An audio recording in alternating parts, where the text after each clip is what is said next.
Good morning, welcome back. Today we are talking about index numbers. So we use the index numbers everywhere. So we need to know how to calculate the index numbers. So after this lesson, you should be able to understand what is a simple index. You should be able to calculate the price changes. You should be able to calculate the inflation rate because we use the index numbers, so they are important. So now like I say, an index is just a measure of change in terms of price or quantity from one year to another. So we normally pick 1 year as the base year, to say from 2018 to 2020. So our base year will be 2018, our point of reference. So it's important because the point of reference determines the accuracy of the index. So we can use index numbers for prices, for inflation, for interest rates, for share prices.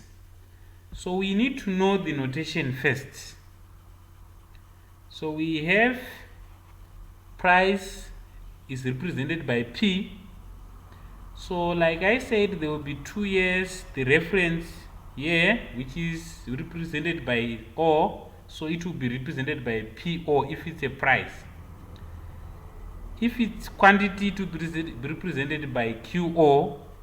That is, so O is for the reference year. So Q means quantity, P price, PO it means price in the base year.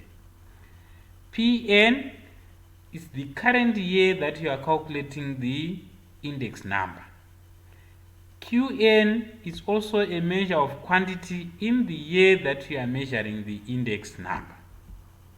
So after knowing PN, PO, QN, QO, it's easy now to calculate any ratio.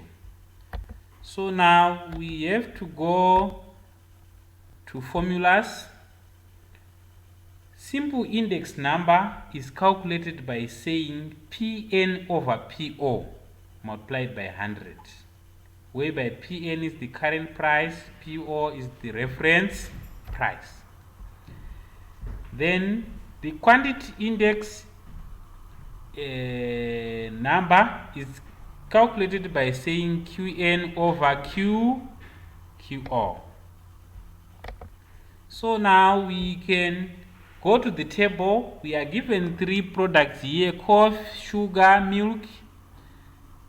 We have 2007, 2008, 2009. So we can choose one of our years.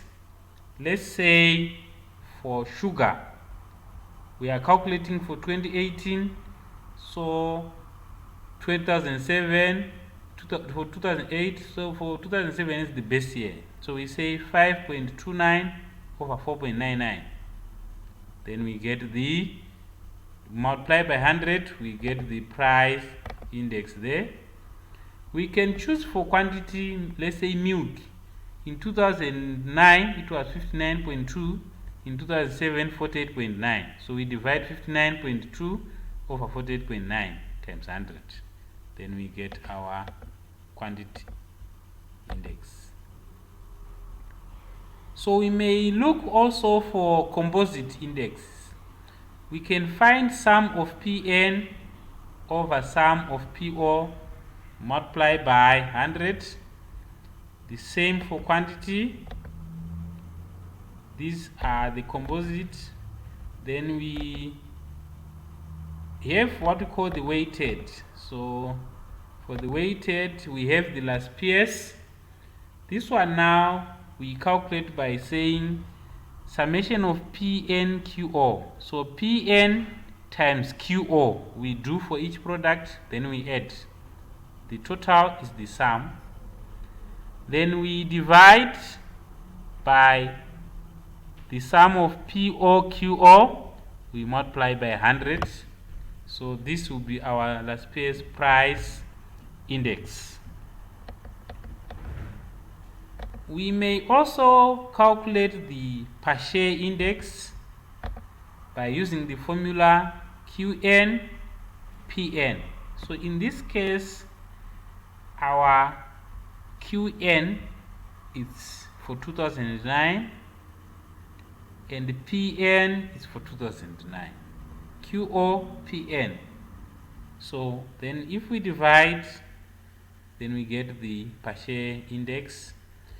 Then we combine the two per share and Fisher and the per share and Las Palmas index. If we multiply the result that we get, then we find the square root. Then we get the Fisher index. So thank you very much for this time.